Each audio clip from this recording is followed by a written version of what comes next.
Alright, well, here it is, still in the plastic.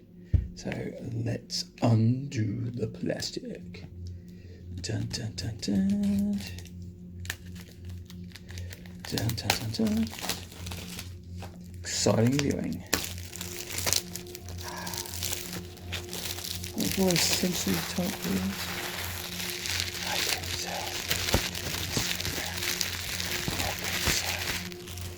Yeah, I never got that myself. Alright, very important, very important.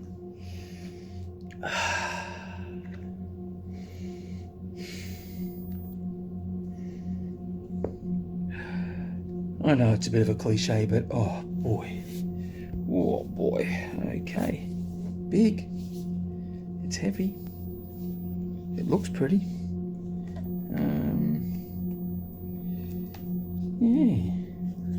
Opening random pages and enjoying it. So look, I'm not gonna go through right at this very moment and show you all the things because that's been done to death. But I'm gonna sit back, have a bit of a coffee and a read, and I'll get back to you and give you some thoughts about it later.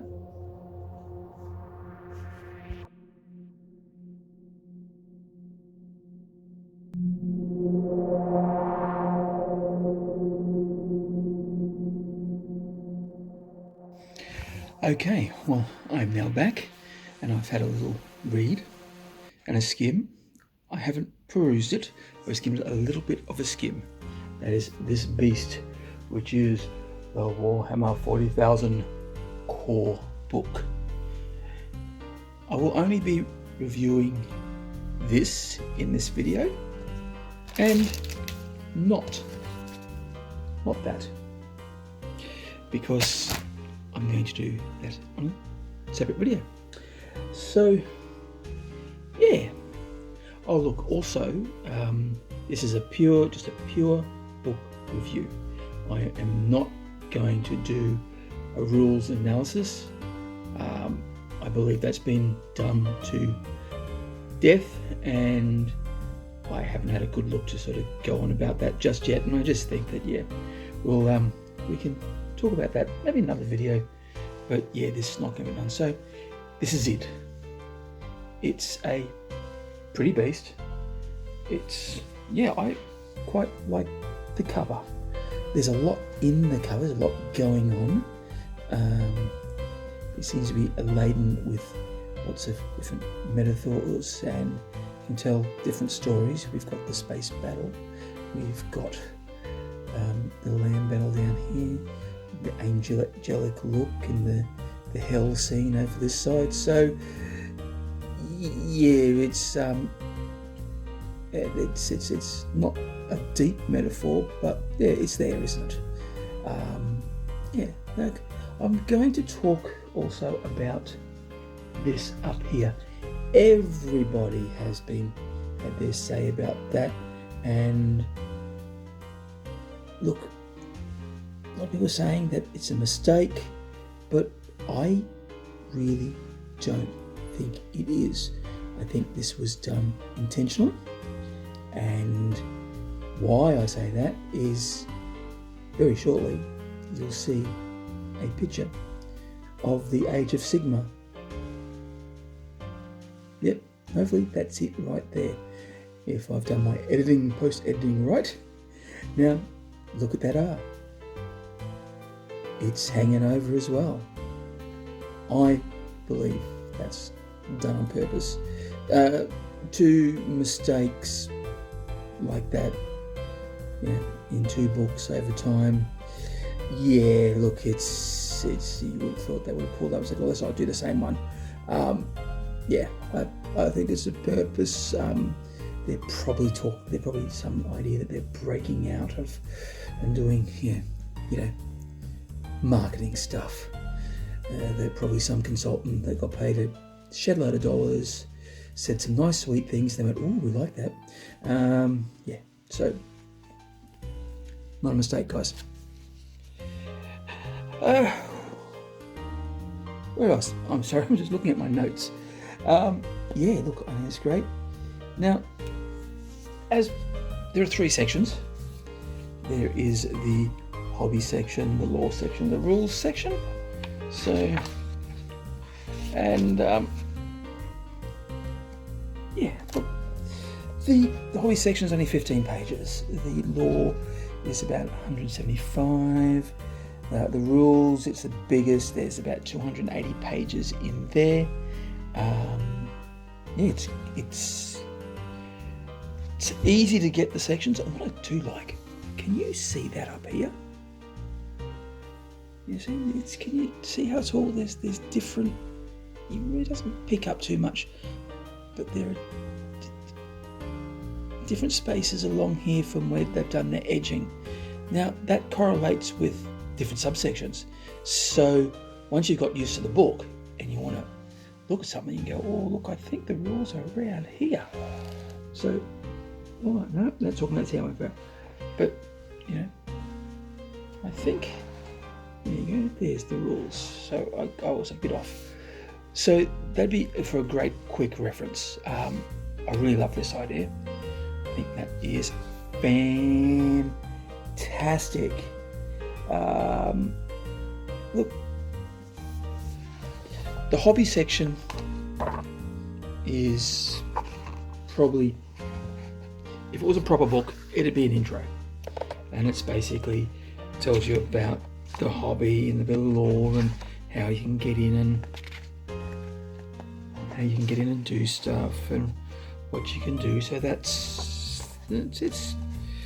it's been done before, and we've sort of, if you've seen this book, then yeah, you'll know what I'm talking about. Yeah, the lore section, I was surprised by it. A good surprise. Now, I was expecting a cut and paste job. I really thought that what we'd see was a similar to what happened with the last edition and the edition before, where they basically just grabbed things and put in the other. But no, not this time.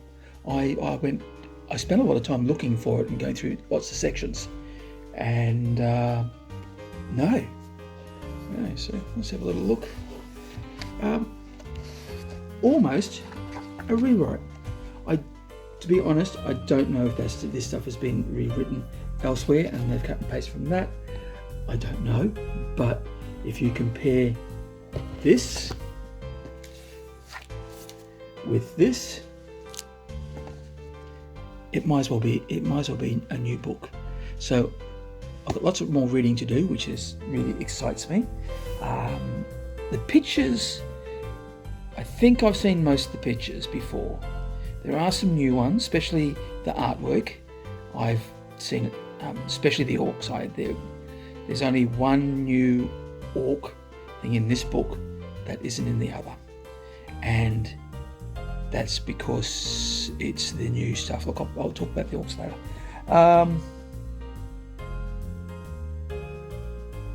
Yeah, look, the layout's great. We've got some really interesting. Some of the new bits is the bit about the Inquisition. Let's see if I can find it here. The sisters. There seems to be less focus on the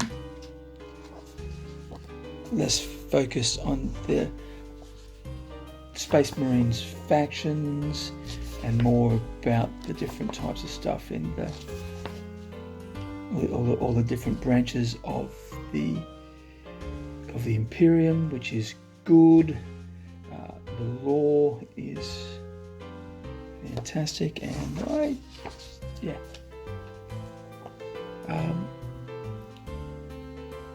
comparing this book and the last, the sisters is there's a lot more to say about the sisters. So there's a little bit about that, and it's all been sort of done before, but the words are in different orders. So we talk about the Space Marines, and that's about all you really get. I don't go into into the chapters too much, except for Deathwing and Grey Knights. They talk about that, but that's for obvious reasons. So there's the sisters. A lot more than what was in the previous book. And then we also, this is interesting, the various war zones. That's great. There's a few littered all through the book, so it makes for interesting reading. They've got more stuff about the Adeptus Custodes, but I would say that is because between now and then they've worked out the fluff a bit better.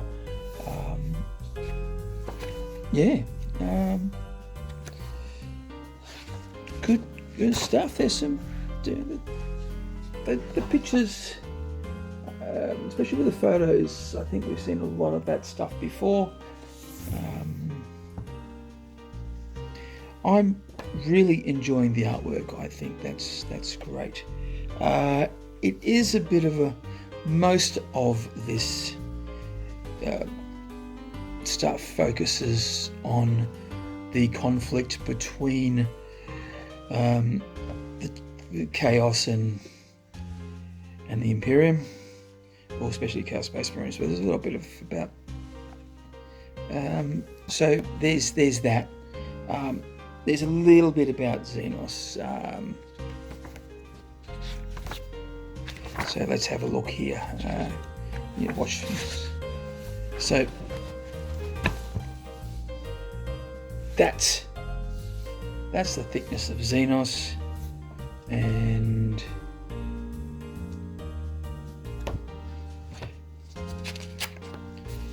that's the Chaos part. So they're roughly about the same.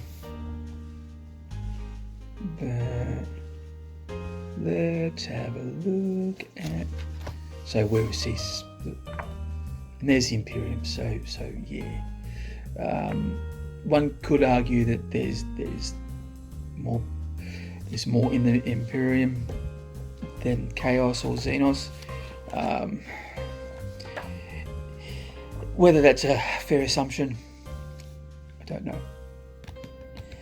But delving into the Xenos a little bit better. Look, most factions get 2 pages of lore stuff, and again, looking at what they've written for the orcs in here and in the previous, it's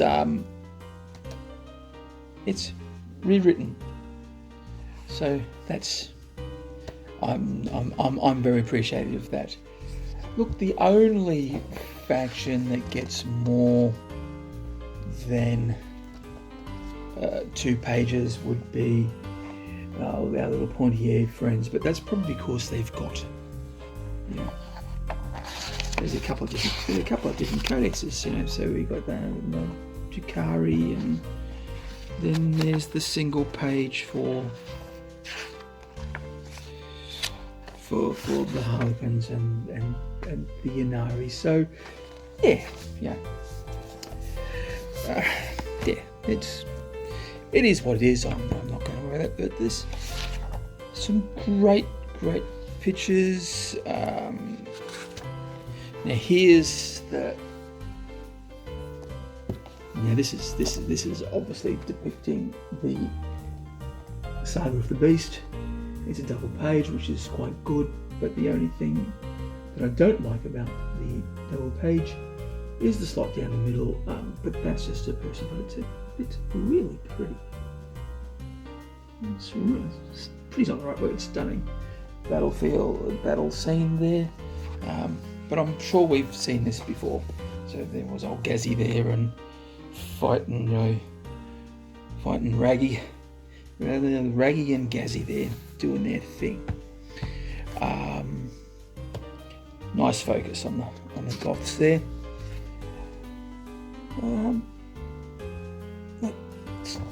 Great, lots of great picks, as I've mentioned before. There's some really good battle scenes. This is just fabulous. Definitely, if you're into the fluff and the rules, I would have a good read. It's slightly different. It's basically saying the same thing as the story's almost the same, but most of it has been, well, from the last one, rewritten. What I do like is that these things pop up. You've got a picture of a guy and his army, so there's the Dark Angels, and there's a few others, so I do like that. Now we get to the rules. Now, I'm not going to talk about the rules as I've said, but I do love the format. And so what we're looking here is, look at that. See, it's got these big wide columns, which I'm very grateful for. Makes it easier to read. A lot better than, where is it? A lot better than the last edition, where there were lots of very important pieces of information in the columns, which I just found way too noisy. Actually, I'll see if I can find that equivalent to.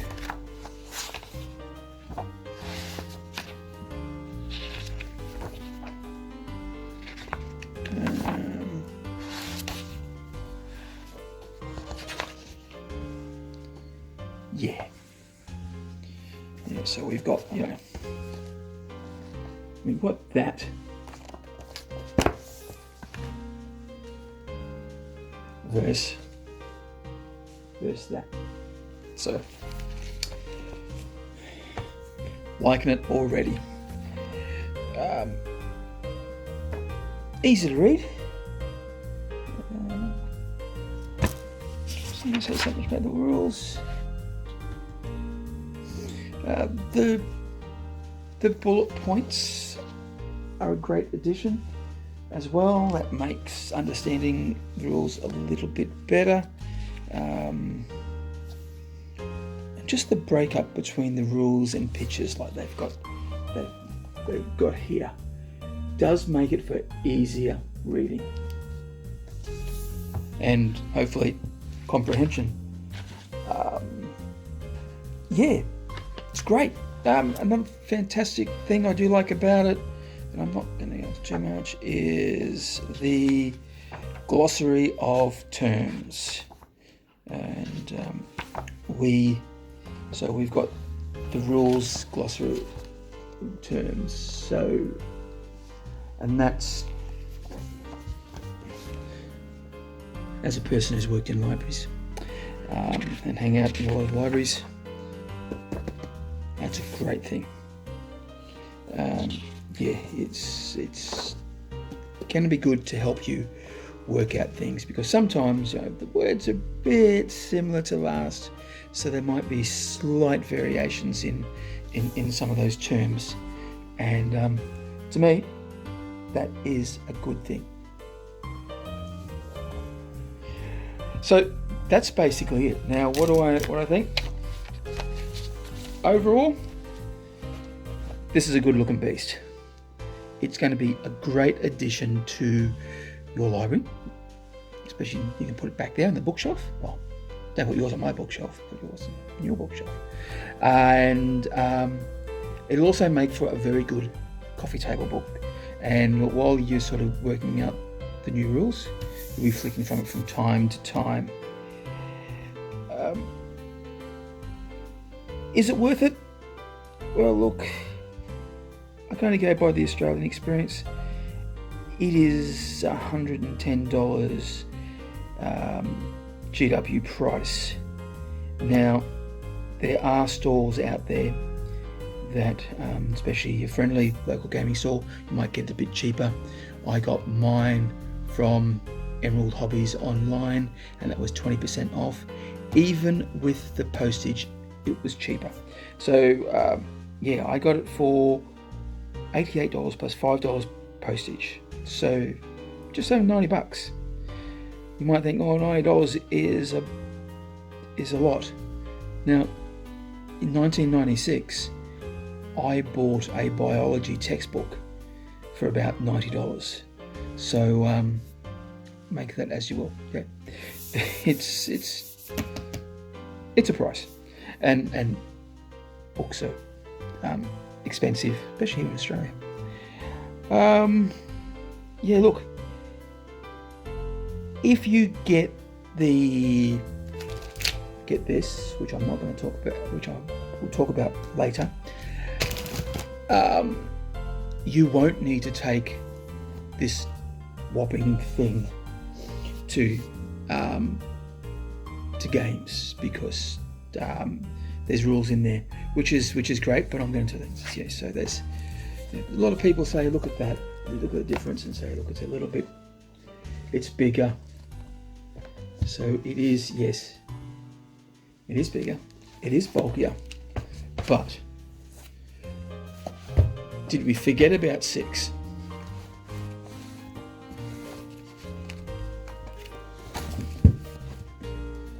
Yeah, look at that.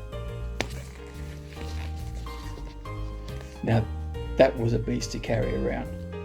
And then you've got 7, which was 3 books in one. So, which would have been bulky, but you didn't have to take all that. So yeah, it's a rule book with lore in it. It's big, and thankfully, with the chapter approved, you won't need to take it with you and get scuffed. Yeah, look at that. See, look at that. We played with this one hard. My last edition wasn't that scuffed, but I didn't play that many games on it. Yeah, look. So I think that's it. So, yeah. And I completely lost where I was going to go. Stop on me. Yeah, as I said before, if you get the 2020 chapter approved, you can keep it at home, and it'll save it a little bit longer, which is great. But I'm going to talk about that in my next vid, which is going to be coming up next. So until then, if you go on Crumpin', remember to bash early and bash often.